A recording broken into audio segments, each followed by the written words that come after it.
वज़ीर आज़म शहबाज शरीफ की सऊदी वली है शहजादा मोहम्मद बिन सलमान से मुलाकात। बाहिमी दिलचस्पी की उमूर पर तबादला ख्याल। शहबाज शरीफ की सऊदी वली है के इफ्तार शाइब में शिरकत। 1-on-1 मुलाकात में ताल्लुकात की फ़रोग़ पर गुफ्तगू। वफूद की सतह पर बैठक में दो तरफ़ा सरमायाकारी और तिजारती उमूर के फ़रोग़ का जायज़ा। वज़ीर आला पंजाब मरियम नवाज़ और वफ़ाक़ी काबीना के अरकान भी मुलाकात में शरीक।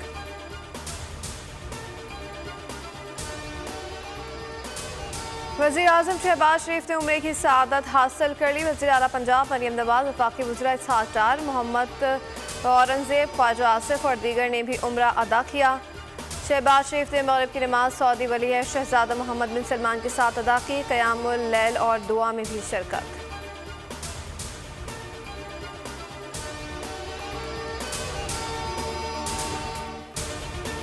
ऐवान बाला में बाला नशी कौन होगा, फैसला कल। अरकान सेनेट करेंगे। सदर मुमलिकत ने इजलास कल सुबह 9 बजे तलब कर लिया।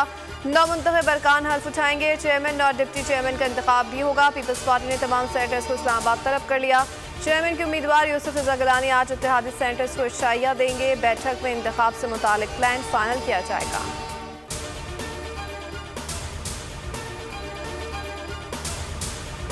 और कराची में शदीद गर्मी की लहर। महकमा मौसमियात ने आखिरी 2 रोज तपते मौसम में गुजरने की पेशगोई कर दी। समंदरी हवाएं शहर से दूर गई। पारा 38 डिग्री को छूने का इम्कान।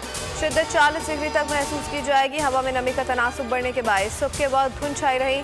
महकमा मौसमियात की 10 अप्रैल के बाद गर्मी कम होने की पेशगोई। 11 अप्रैल से के बाद बारिश का भी इम्कान।